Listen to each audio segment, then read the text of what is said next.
So today we're going to do problems with the same stuff that we learned last week with isosceles triangles, but they're a little bit more complicated pictures. So you need to be able to identify some stuff when you see the picture.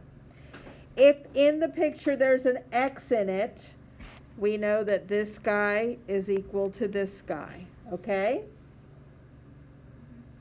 If in the picture it has two equal sides, we know it's an isosceles triangle, and we can turn it upside down. We can turn our paper around, but we know that this angle is equal to this angle. Does everybody remember that from Friday?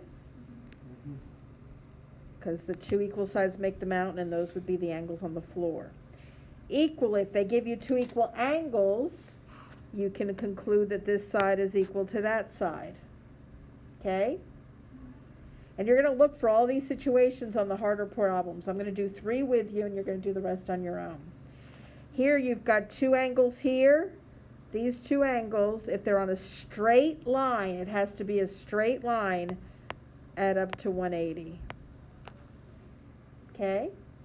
And if two angles have a box in it, like here, then these guys add up to 90.